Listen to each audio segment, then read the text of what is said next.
From Tally to Cali. It's time to wake up. Wake up! Warchant.com is your ultimate Seminole sports source. And this is Wake Up Warchant, presented by Vitamin Energy. The vitamins. The energy. Now here's Warchant.com's Aslan Hajavandi and Corey Clark.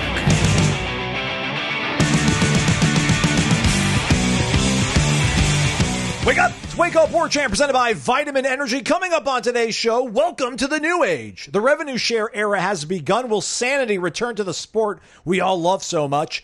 And picks 16 through 20 of the Corey and Aslan top 40. Actually, it's picks 16 through 21 because I goofed, but hey, we're all going to live. Wake Up Warchant is presented by Vitamin Energy, vitaminenergy.com. Shake it and take it, everybody. This little bottle in my hand, it can be in your hands, and it can give you 260 milligrams of all-natural caffeine to power you throughout your day without any sugar, no sugar crash, and a boatload of vitamins and nutrients to help your focus and your mood, among other things. Give it a try. Take it a shot, dare I say. Shake it and take it. VitaminEnergy.com. Noles behind the operation. People helping people. Noles helping Noles. Warchant.com, the ultimate Seminole sports source. We are now into the month of July. We have combined forces, or we've absorbed Rivals.com, so we're now on 3, Rivals or something like that. But subscribe to On 3 right now, everybody. You'll get all the access to all the great stuff on the network, plus all this historical data we now have, Corey, from Rivals.com.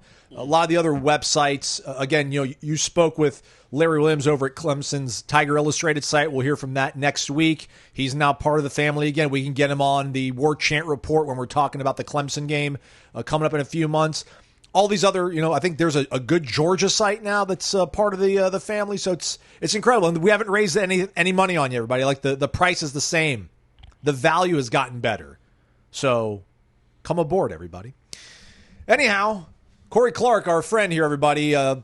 Man, Corey, you're a father, you're a husband, you're a son. I'm an ex-husband. Well, that too. Yeah. You're also a great friend to many. You're a writer. You also are part of the wildly popular Seminole Headlines podcast. And somehow you got to figure out a way to push through and give us more today. I don't know if you can, but I don't blame you if you can't. But I hope you're ready to bring it today, man. How are you? Buddy, I'm a faucet. I'm turned on, and I'm just gushing out of the faucet right now. You're going to get all the knowledge you can handle. Okay. Was that a good metaphor? Yeah, sure. Yeah, I like it. All right. Okay. So we'll get to our part of the top 25 later on the show, but I want to talk about the news of the day from yesterday, which not only are we now in the month of July, which means that the On3 Rivals merger is now complete, but we're also into the revenue sharing world, Corey Clark. And there was a lot of charts and such that made it onto the internet today that kind of highlight the mad dash, if you will, before the revenue share world would start. And that was the front loading of all these contracts. I think the number was something around the lines of, there was some conflicting information on the chart, but ultimately there was a 824% increase in the spending from collectives in June 2025 versus the amount of money they spent in June 2024. That was obviously to get all the money they could to players to bring them on campus before the revenue share would start, and they'd have to start submitting deals to the NIL Go clearinghouse.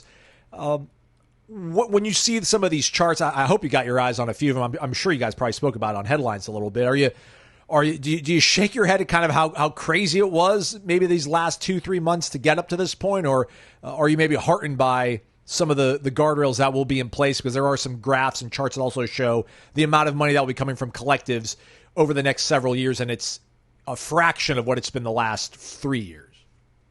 Yeah, man, I just think the irony is pure and unadulterated. That when you think about they're coming up with these guardrails and these parameters, right, to keep things as level as possible, as fair as possible. Meanwhile, because colleges can't help themselves, not just colleges, institutions of any ilk can't help themselves, there is a mad dash weeks before they know this new ruling goes into effect where they all just spend brazenly knowing that this is their last chance to do it. So if you want to know why they feel the need to do this, it's because none of them can not trust the other one. There's no reason to trust anybody else because they all spend like crazy people to try to win, which is, it's funny to me that like they're arguing this is what the sport needs. At the same time, the reason the sport needs what it needs is because of what's happened this past month. You guys are all idiots talking to just the people that spend this money. You've let it mushroom into this otherworldly, almost unrecognizable sport. You're the problem, so you're trying to fix the problem by you know what I'm saying? Like they know they're the problem. They know that they're going to have to spend this exorbitant amount of money to try to keep up. So they're trying to protect themselves from themselves. In this month, what'd you say? 820%. 824% is what this says. Yeah. I mean, come on. I mean, again, it's not even. I'm not even upset about it. It's just humorous that, of course, they need guardrails in place because look who's running the asylum. Crazy people that just spend outrageous sums of money, and then to get that one little extra advantage is we got to get this contract done before July 1st. We got to get this why? Because after that we won't be able to sign you for $450,000. So we got to do it now. We got to do it now. We got to do it now. It's just like it's I guess it's humanity. It's the way the world works. But it is funny to me that they have to protect themselves from themselves. And Exhibit A is 824% increase. Why? What's changed? Oh, yeah, they're about to change everything, so we've got to spend as much money as we possibly can while it's still legal. And that's what happened. Now, hey, everyone, turn in everybody else for cheating. That's on the agenda now, but will you? Or will you not turn them in because you want to cheat too? That's the next step in this thing. I'm going to be naive, I guess. Optimistic. Idealist, but naive. Maybe this is kind of like a ceasefire almost, if you will, Corey. Like, all right, listen, y'all get your last shot in, but then after that, we're gonna stop the faucet. At least that's what we hope so. So I mean, I'm not too bothered. It's crazy to me, like seeing. I'm not bothered by it. It's just I'm sure it sounds with my tone of my voice that I'm bothered by it. I'm bothered by the state of the same college athletics.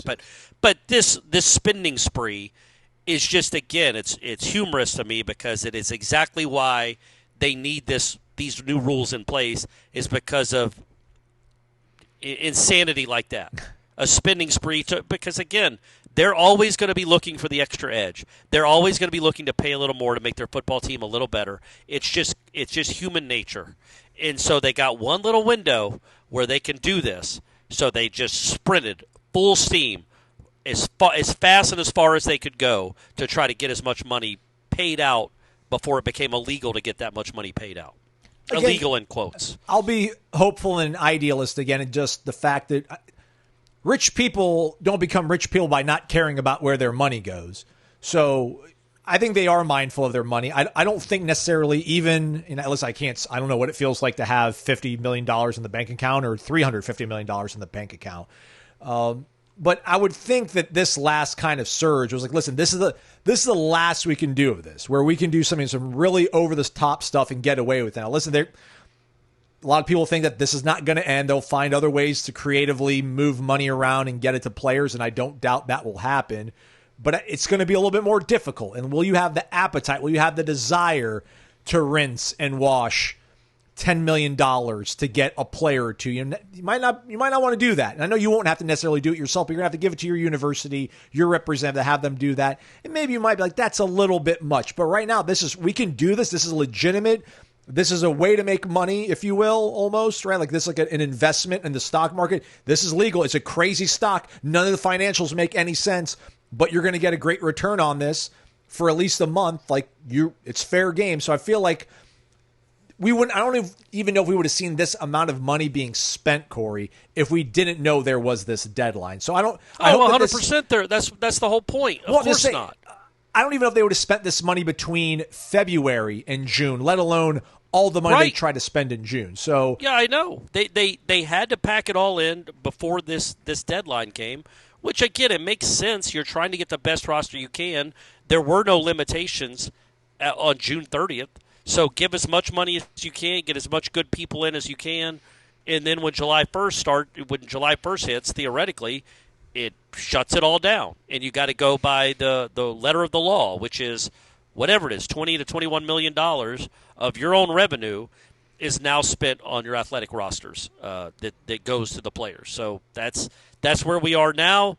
We'll see. I mean, there's got to be a reset. You got to figure there's going to be a market reset where the really good high school players can't expect $1 million contracts because that doesn't make any sense.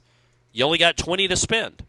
So it wouldn't make any sense to spend 5% or 10% or whatever you're going to spend on a one player when you've got to have 100 football players and you've got to have 30 baseball players and 25 softball. Like, there's a lot of money to spend. So we'll hopefully it's a reset, and the ones that really deserve it, like the name, image, and likeness part of it. Yes. The ones that really make a name for themselves. There's no limit to how many Gatorade sponsorships they can get, or how many Powerade. Sorry, yeah, Powerade. I didn't mean Gatorade, folks. Correct. You're right. Powerade or Fanta, That's right. or champagne. I don't care. Shasta. Yeah, whatever you got to do, man. What's the Costco brand? Oh, I don't know. I guess Costco is Costco. Members Mark, or But that's Walmart? I was thinking of Kirkland, but I don't You're think right. they Kirkland make. is. Kirkland, you're right, it is. But I don't didn't know think if they make sodas, though. I don't know if they do. They make whiskey, though, that apparently is really good. They make beer. I know that. I've had Kirkland beer. So we hope all that's still there, and it will be. You'll be able to get really good deals outside of whatever your cut from the revenue sharing is. But this should hopefully curb it.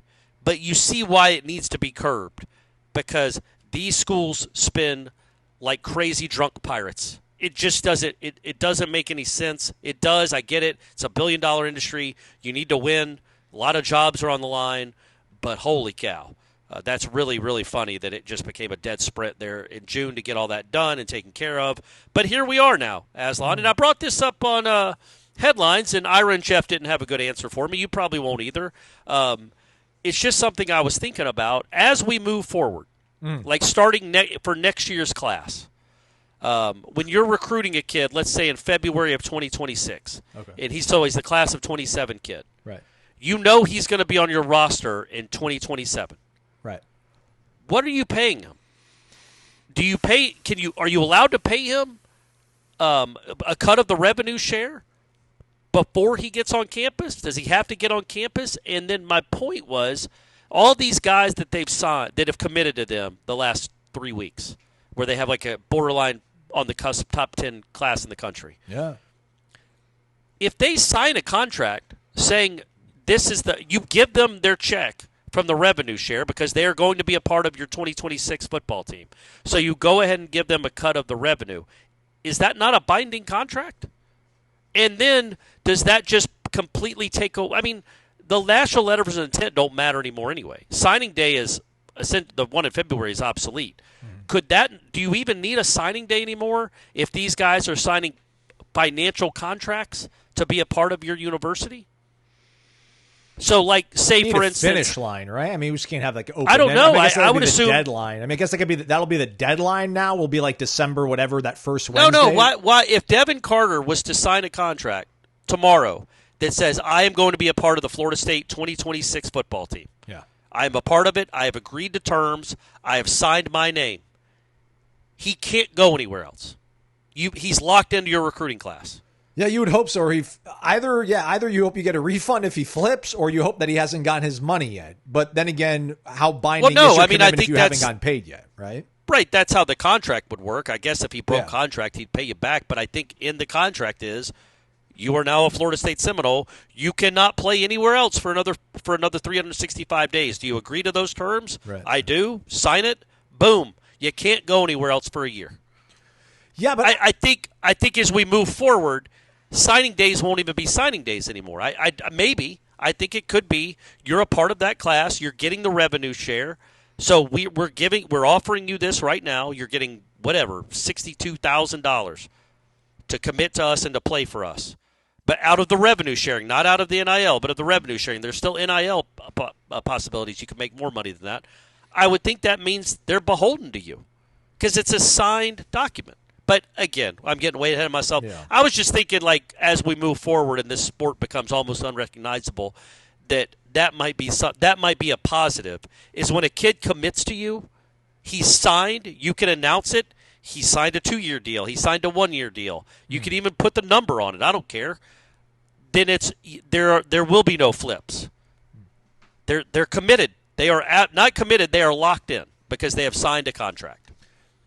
I don't want to talk too much about this because I don't have any firm answer. But how arcane is it in this current climate? How what if arcane? Coach changes? What if a coach changes? By the way, well, yeah, sure, you could have some stipulation there. Okay. But how arcane and archaic is it that you still have this stupid National Signing Day where they fax in nonsense? They agree to national letters of intent that don't matter anymore. The scholarships, who knows what those even mean? They don't fax anymore. When they're they can actually sign and take a photo of it now. They don't have to fax it anymore. Well, I know, but I'm saying like the whole premise, when so much of it is going to be based on finances and money, that you're sitting there like just you've signed a contract. You're going to go play. It's like signing a contract to go play for Man U or the Vikings. You've signed a contract. You then can't go play for the Falcons. I don't care if you signed the contract in June or December 8th. You signed the contract. You are now a Florida State Seminole, and no take-backs.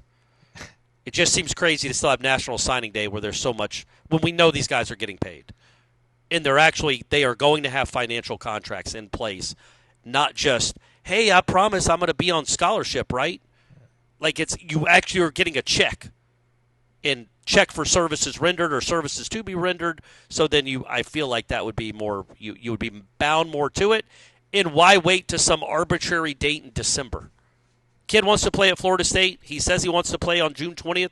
Okay, it's June 20th. Sign this contract. You'll be on the Florida State football team starting next January. Anyway, all done with that. Sorry, buddy.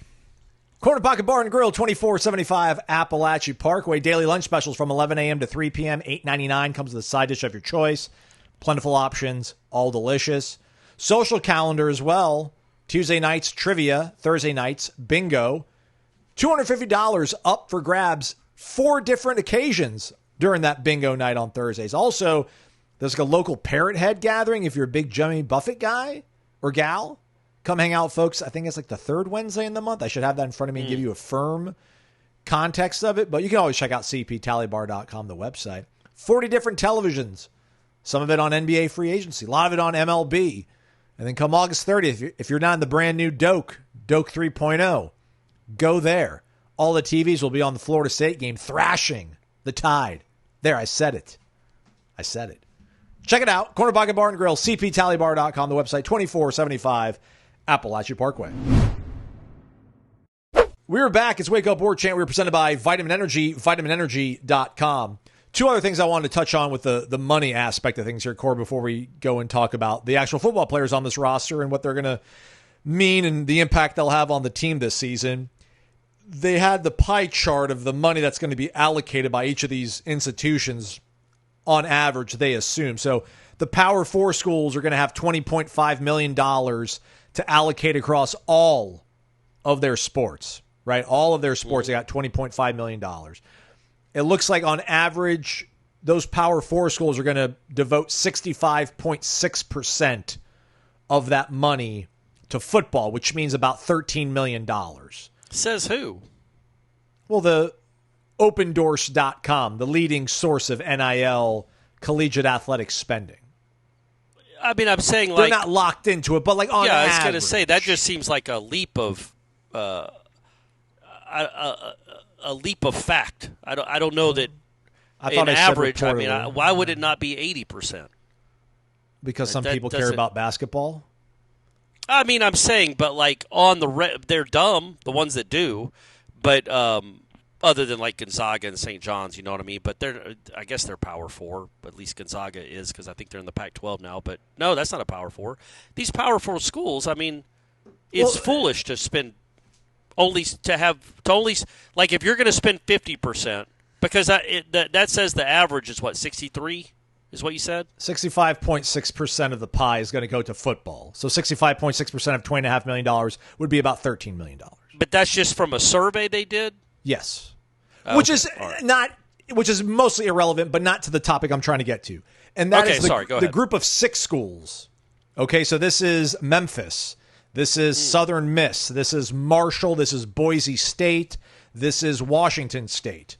The group of 6. They're going to have $4.3 million to allocate to all of their programs. This survey says on average it's going to be about 61.9% of the pie is going to go to football. So about 62% of $4.3 million would be a shade over $2.5 million. So are we going to be at a point now where losing to a group, like if they lose to Memphis in 2025, would it be a completely different set of circumstances? Would it be judged in a very much more harsh light if you drop a game? Basically, is group of 6 now just FCS full calorie? Yeah, I mean, there's still only so many Power 4 scholarships to go around. So while they're spending less money, I still think the principle is the same. Is these are guys that are not recruited by the big conferences, but that doesn't mean they can't play or they can't outplay where they were in high school. So I still think the same principle applies where it's not good. It's not a good look when you lose a bye game to Memphis, but that doesn't necessarily mean that just because you spend 5 times more money, you have 5 times the talent. Because there's only a finite amount of high-level college football players in this country. They can't all go to the SEC and Big Ten and ACC. Some of them are going to fall through the cracks. Some of them are going to be better than you thought. Some of them are going to be diamonds in the rough, whatever. Somebody you're just going to flat out miss, or you're going to be poorly coached and lose to a team that doesn't get to spend the money.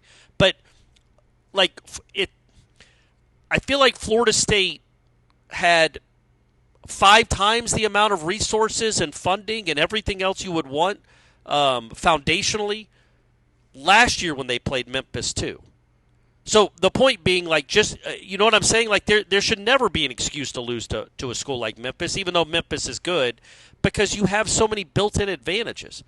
And now it's going to be, it's going to be magnified now and multiplied because of the money. But I just think there's still going to be those quarterbacks that don't get to go to Tennessee. So he goes to Memphis. Same with a running back or some offensive lineman that just because they're making $39,000 and your starting guard is making $195,000 doesn't mean that he's 5 times the player. But it is absolutely going to be looked that way. So to answer your question, yeah, it's going to be looked at much more negatively when you have 5 times the roster spending that a team you just lost to had. Absolutely. Yeah. But I guess I was saying my point was it was always looked on. Right. It was looked down on when you lost to one of these schools or an FCS school, and it's going to be more magnified now or more complained about with good reason. But I still think the principle of let's say there's 100 or whatever, there's 2,000 really good college football players in this country. Well, 1,000, 1,200 of them will go to these other schools, the Power 4 schools, where there's still 800 in there. There's still 3 stars that are going to go elsewhere. They have to. They got to go play somewhere. So they got to go play for less money, sadly for them. But luckily for them, Aslan, if they're good, they can always level up and go get a bigger salary at another school. In fact, you could pay, if you're playing Memphis and it's the third quarter and you're losing to them 27-17, the quarterback comes over to your sideline because of a scramble. You bet, look, we'll give you $250,000 right now to throw a pick and to lose this game. I'm just thinking outside the box, Aslan. I like it. That's just me. You have the money to burn, and that's more than he's making, so use it. Yeah. I just wonder if that'll make teams less inclined to, you might as well at that point just only book FCS teams if you're not going to play a Power 4 team. But I don't know how that's going to affect your strength of schedule for a playoff committee that's going to determine who gets into the playoff. But optically, your point is valid. It's always been this way, but now it's so out in the open, right? How much more money you have available. Because I didn't realize it was 5 times the amount of money. But it's like last year. How much was the Memphis head coach getting paid? $2 million, maybe? Yeah. And your head coach was getting 10. You spent, I'm going to guess, somewhere in the neighborhood of $25 million on your coaching staff. Memphis probably spent 7, 8. So you were already had a huge advantage, but yeah, now it's going to be like it's like the Yankees losing to the Rays or something. Now it's baseball. I get it's a different sport, and that stuff happens all the time. It's like let's say the Cowboys losing to a team from the CFL. When you're thinking about the difference in the amount of money spent. Yeah. But it's not really, though, right? Because you're still talking about college football players, good ones at some of these schools that just weren't recruited or I just think it's a little bit different. At the same time, maybe it isn't because you get those extra. What do you get? An extra 20 scholarships if you want to fill them. You get 105 now. Yeah, so maybe there's more of those really good players that are going to go be third stringers at Florida State for, more money, and maybe they play themselves into a starting role after 2 years, and they don't go to Memphis to just play early. Like it's hard to predict, man. It's just hard to predict what this is all going to look like or feel like this year, and then obviously moving forward. Last bit of information that I found interesting was the allocation by position group. So football, 16.9% is reportedly on average going to be given to the quarterback position. So not just your starting quarterback, but everybody in that room. I was very surprised to see that the second highest grossing position, not necessarily per capita, I guess maybe it would be per capita, but wide receiver, 15.4%, then offensive line at 14.2%. You're going to have many more offensive linemen, I would think, on your roster than wide receivers. So the fact that you're still going to spend more money at wide receiver than offensive line, I just found that interesting. Maybe it's still a belief that you can find 3-star guys that might be underdeveloped, under-recruited at offensive line. They would be happy to take lesser money, if you will, to come play for you. And then after 2 years, all of a sudden they're a starter or a second-team all-conference guy. And then everybody's happy at that point. But I found it interesting that quarterback was first, but also the margin wasn't that much bigger between it and wide receiver, which was the second highest grossing position group, if you will. Defensive line. I'm not sure if I buy 13.7. that. I think the quarterback will be a bigger percentage of that, but I could be wrong. But I think, having done no research at all, I'm going to go ahead and assume those numbers kind of add up with an NFL salary cap. Like an NFL roster. Like how much do the Chiefs pay on those certain positions? How much, what percentage? Maybe the Chiefs aren't a good example because they got Mr. Hall of Famer. Well, if you do the math again, if you go back to all this math, which I hate doing, everybody, but again, if they do 66% of their $20 million pool, if that goes to football, you're going to have about $13.5 million to put towards football. 17. Let's make it $15 million. Let's make it $15 million so the math is easier. I already did the math. You're the best, Aslan. Let's go. I'm trying. So quarterback is 16.9%, it says on this survey, is going to go towards quarterback, 16.9%. So 17, we'll round that up to 17%. 17% of your money going to the quarterback position means $2.2 million will go to your quarterback room, which I kind of agree with you. That probably is a little bit light for, let's say, Texas, that has a guy that they apparently really believe in, probably Arizona State, Clemson, LSU, maybe even Florida State, but they're probably, when you do it on the average, right?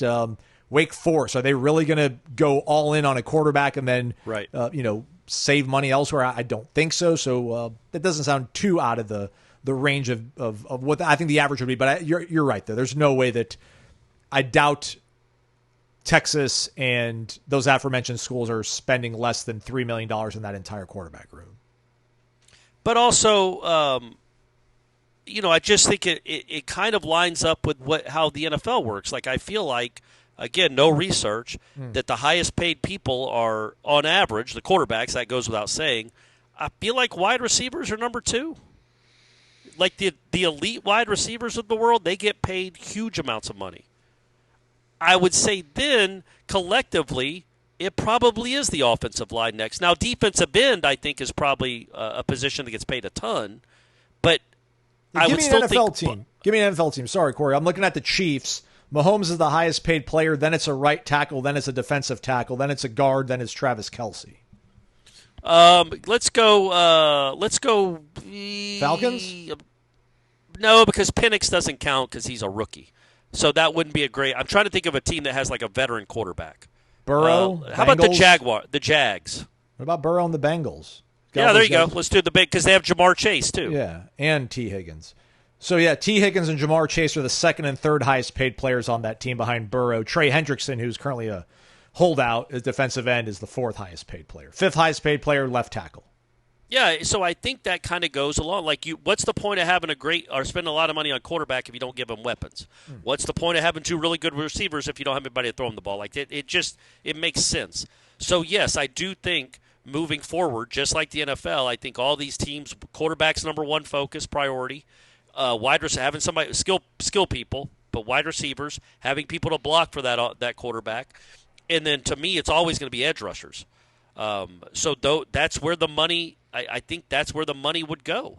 That makes the most sense. It's, there are special running backs out there, but you're not going to get the money that a quarterback does. That's just that's life isn't fair, man. It's not the 70s. It's not Franco Harris anymore. So that's same thing with linebackers, safeties. Like there are some marquee positions, quarterback and wide receiver, because they put points on the board.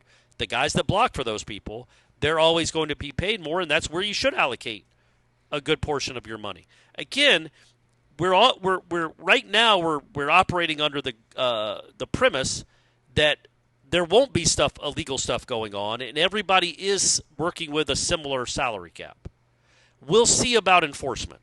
We'll see if weirdly Texas keeps signing seemingly a bunch of 5 stars that couldn't possibly be under that quote-unquote salary cap. But it keeps happening. So we'll see how this works in practice. In theory, this is what I kind of like. I like the thought of everybody being on a level playing field, because when everything is on a level playing field, typically, Florida State is better than almost all of them. It has been for 4 decades. That's right. Everything being on a level playing field, Florida State wins a ton. So let's see what it looks like moving forward. It certainly appears that, just judging on recruiting in June, that Florida State is finding its traction again. Although I'm talking, 6 months after a 2 or 7 months after a 2-10 season, I understand it. But it seems like Florida State has gained some traction, positive traction on the recruiting trails. And if everybody's under the same premise, everybody's under the same rules and regulations, Florida State's going to win a lot more than they lose. Gus Malzahn told our own Irish show, felt Florida State one of the top 5 jobs in the country.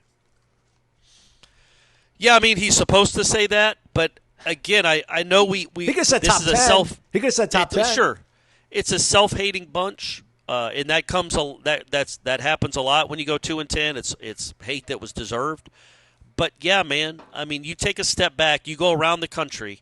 I do it all the time because I'm up in Georgia talking to baseball dads who are sports fans, and they all know what Florida State football is. They all know it. There was a lot of questions like, what in the world happened? But Florida State football matters, and everybody, like if a kid at Dunwoody High School in Georgia gets an offer from Florida State, his friends are going to be excited about it. If he commits to Florida State, they're not going to be like, what in the world? They're going to be like, oh, man, that's awesome. It's a pretty good program. They put some guys in the league. They've won some things down there. Smart. Florida State is not South Carolina.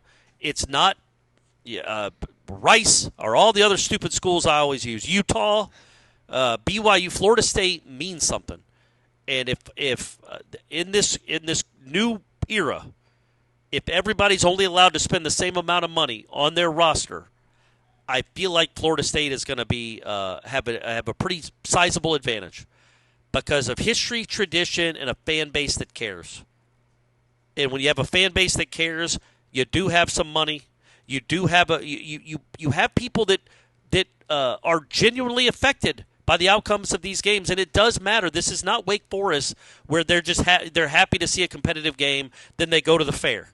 This is not life or death, but this is really important to a ton of people that have grown up with this program and that are affected by this program and want nothing more than to have a good college football program to cheer for, or in our case, talk about. And I think that's really, really important. It's vital. It's vital. So hopefully this all works out. Norvell is the guy. Even if he isn't, they will find a guy that can be the guy. Again, I pointed this out a couple months ago. If you go back in the last 30 years of college football, there is not another program that has had 3 different head coaches have undefeated seasons. Jimbo Fisher didn't turn out to be an incredible head coach. It wasn't like he was some Einstein that somehow figured out how to make Florida State great. Florida State can be great if they just get competence. Mike Norvell clearly isn't an Einstein. He's not Nick Saban. Somehow he miracled together a 13-0 season. Bobby Bowden at age 68 back in 1999 was not the best coach in the country. He authored a 13-0 season and a national championship. What do all these things have in common? Florida State. So just understand that. So again, in 99, in 13, and then 2023, because Norvell got in front of the NIL stuff or the transfer portal stuff early, they were on a level playing field and they were very good. They were among the best, or the best in the United States. 2023 wasn't that long ago, Aslan. So anyway, that's another rant. Sorry. No, this is supposed to be a short show. That's my fault, everyone. Well, some will say that it wasn't an even playing field in 2023. We had a leg up, which was legal then, but really though, I don't know if they had a leg up. It was they. It's not like they did anything that anybody else didn't do or couldn't have done. No, they just were smart enough to do it.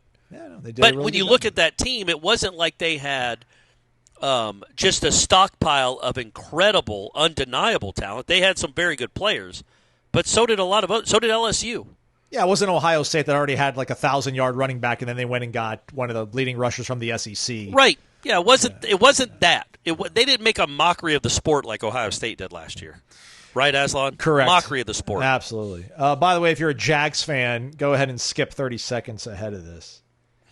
So Trevor Lawrence is the highest paid player on the Jags, and then it's linebacker, linebacker, linebacker, then the left tackle. What? Yeah. I don't even know who Joshua Hines. Oh, Joshua is the other Josh Allen. I guess apparently he's hyphenated his name to differentiate himself, so he's not called the other Josh Allen. He's a good pass rusher. Trevon Walker, who's a number 1 overall pick. Yeah. And then Foysadi Oluokun, never even heard of him. And then Walker Little. Their 2 through 4 highest paid players are linebackers. At least cap hit wise. They're the biggest hit to the cap. Yeah. Okay. Well, then that's why they're the Jags. Hopefully go get some receivers, gang. Hopefully that was within 30 Why seconds. spend all the money on the quarterback? Yeah. You know what I mean? What's the point of that? Is he going to throw to the linebackers? Get him some weapons. Is Keenan McCardle still there? Is he still one of the receivers? I think him and Jimmy Smith stepped away after last year. That's too bad. We're back. Last segment of the day. Show tomorrow. Renegade Express mailbag. No show Friday. 4th of July. Go have fun, everybody. Touch grass, as the kids would say. In the meantime, we got top 40 to talk about. Let's go.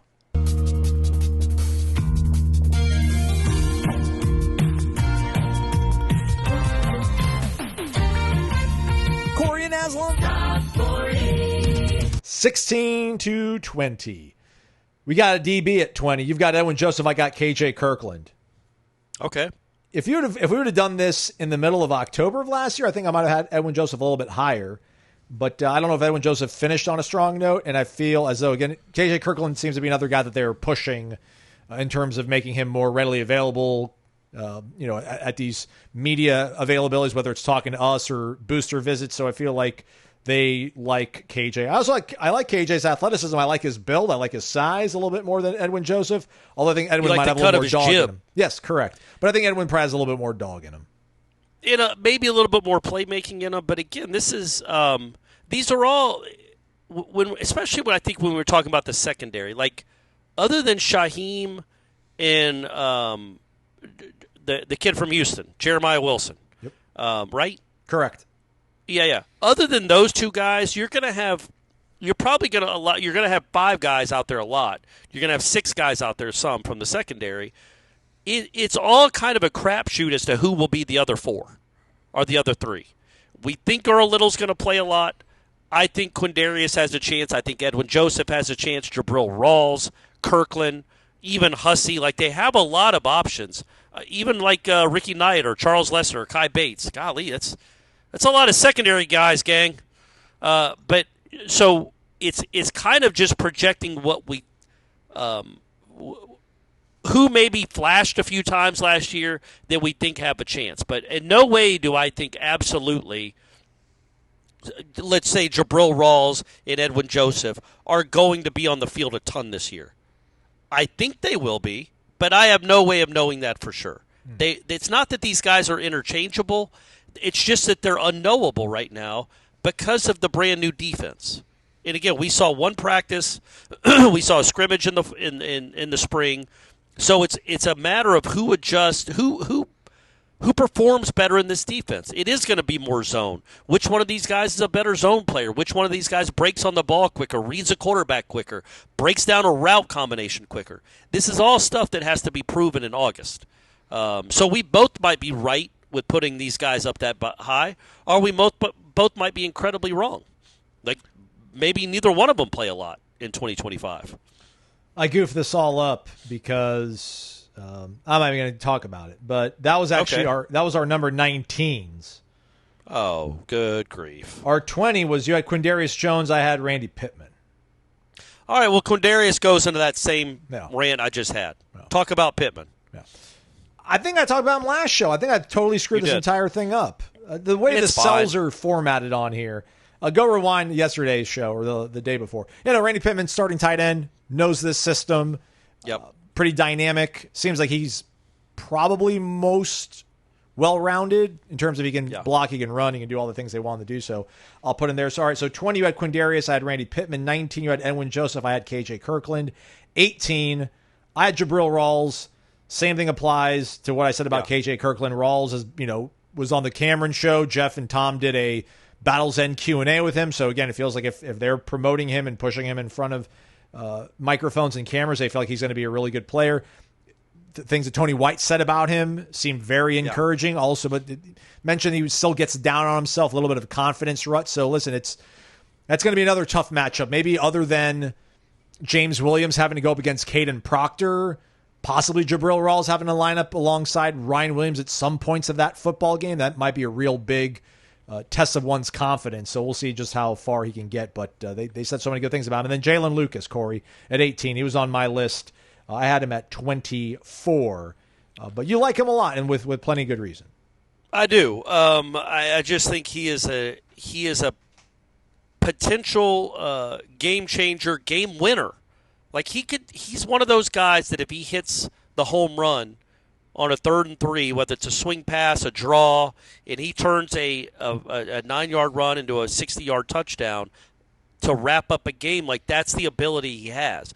We didn't get to see it at all last year. I think he had like a 10 or 11 touches, or 13 or something, and so he got hurt in the Boston College game after a 25-yard catch, which I feel like was the longest play of the season. That he's a guy that just has he is that unique speed and quickness that is a really hard person to cover, and I think he's gonna make plays. I think he's a guy out on the not really on the radar, especially at that position because of Sawchuk and Cromaw. But he's a guy that by the end of the season, people will be like, man, he's been fun to watch. What a cool player to watch. What a cool player to cheer for. What a good season he had. He made some huge plays for us. I think there's a chance that there are Florida State fans that are saying that at the end of the year. And you think he'll be utilized in a way also, I mean, his playmaking, returning the football is also something that you mentioned, I think, in previous shows. But you also believe that he'll be utilized in a way that his frame won't necessarily be a liability, or he won't be able to sustain the pounding of a season because he'll be used properly. Yeah, I think Malzahn will do a good job of getting him the ball in space. For all we know, Norvell would have done it too last year. He got hurt pretty early on. I thought it was bizarre that he didn't get more touches against Georgia Tech. I don't know how you watched him run and play and then watch some of these other guys you gave the ball to and decided they were better options. But then he got hurt, so he never got to develop kind of any sort of rhythm last year. But, yes, I do think that whether it's in the slot, it's reverses, it's out of the backfield, it's swing passes, it's wheel routes. He is a guy that is going to be like I said, the last show, I think. He's a guy that I think is going to have a lot of eyeballs drawn to him when he's on the field. 18, or I'm sorry, 17. It's just Get it together, Aslan. Sorry, I am sorry, everybody. I should do a better job of this. 17. You got Earl Little Jr., who was called him at 17. I got Deontay McCray at 17. Somebody's got to start on this defensive line, Corey. And Deontay McCray seems to have kind of a role, right? Like he seems to fit a role that they need for a bit of an edge setter. Doesn't even necessarily be a disruptive force, but just somebody who's physical enough to win at the point of attack and maintain the edge. So he's obviously, I think, behind Darrell Jackson. I feel like I know James Williams probably. So yeah, he's like in your top three, I think, most likely to, most repped defensive lineman for this upcoming season, I would assume. So that's why I have him at 17. You got Earl Little Jr. at 17. Yeah, I think McCray's a grown man. He's played a lot of football. He's not going to be a special player for you, but they can't be special everywhere. You do think that James Williams has a chance to be a real player, and Amari Williams maybe too at that position has a chance to be a real player. But Amari Williams is listed at like 230, I think. James Williams might be 255, 260. McCray is 275, grown man. Maybe could even play in the middle some too. But I just think, you need some big bodies up there. You can't. Because the one thing with the 3-3-5 that you worry about is just getting smashed with the run. So you do need guys that just can withstand blocks. Even if they're not making game-changing plays or behind the line of scrimmage plays, they're not getting bulled out of the way. McCray could be a big help in that regard. And then with also I love the fact that isn't he the one that played in his bowl game? Yes. Even though he knew he was coming to Florida State, he still played. I think he blocked a kick in that game. I love that. I love what that says about him, that he played in that game. So that's a good person to have on your team and in your locker room. I'm sure Western Kentucky would like him to still be in their locker room. So hopefully there's no Hilltopper fans listening to this because they probably don't agree with that sentiment. But and then with Earl Little, I think there's a chance he might be a guy that when we look back is like, you probably should have put him in the top 10. Or I'm an idiot for even having him at 17. But I'm just telling you, Aslan, you need some dogs. You need a guy that sends people backwards. You need guys that play with extreme prejudice and violence. And Earl Little, when he finally got on the defense, he looked different than everybody else when he finally got to play because he sent people backwards violently. And I can't even imagine if he's starting against Alabama, how hard he's going to play. It's his former school, too, by the way. That's what I'm saying. That the fact that he'll be playing against the guys that didn't want him, that physical. I know it's probably a different coaching staff. But even still, he's going to have a grudge. He's going to play with a grudge. But he played with a grudge against Miami. I think he's one of those guys that just plays like that. His dad played for Miami. Yeah, well, there you go. So he needs to I remember, I think his dad was number 4. Give him some motivation. Give him motivation. And but I think he's one of those guys that's inherently motivated, too. It wasn't like that was the only time he tried to hit people and take their heads off was against Miami. He played hard every time he was out there. But he caught your eye that game. That game, I think, you became a real big 100%. So. But he was also a guy that just came off you saw a blur on the TV screen. You're like, what was that? That looked like somebody from the 90s. I'm not saying he's the next Derek Gibson or anything, but he is a guy that I think that he can set a tone for an entire defense. And I think just that possibility, when you're a first-year coordinator and you want your team to play with reckless abandon and violence and physicality, physicality, man, just physicality, because you were one of the softest teams in the country last year, that is a guy that can lead the way. Because he ain't big. Not by football standards. He's not even really big for safety standards. But, man, he plays with a passion and he plays with physicality, and other guys on the team can see that and feed off that perhaps. Even maybe Shaheem can feed off that. He can play with some physicality. And also go make a play or two. And he's 17 on your list. I hope you're this impassioned for number 16. That's probably not. Richie Leonard. And I've got go get him, Richie. I've got Omar Graham Jr. You go first. You talk. I think he's one of your best 3 linebackers. If you're going to play 3-3-5, I think he's part. Actually, I think he's one of your best 3 linebackers. I don't know the specific skill set they want at each of these linebacker spots, so maybe somebody fits it a little bit better than he does. But I just think in terms of production and what they've done at this level, he's produced the most.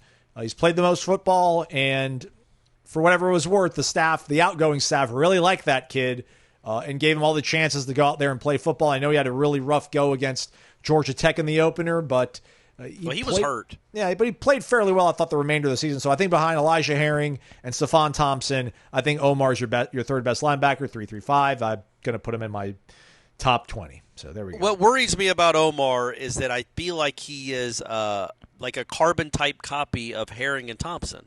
And you can't have a bunch of run stuffers in a 3.35. You've got to have some guys that can move a little better than I feel like those three guys can move. And I'm talking about just like the athleticism of a Blake Nicholson or a Justin Cryer.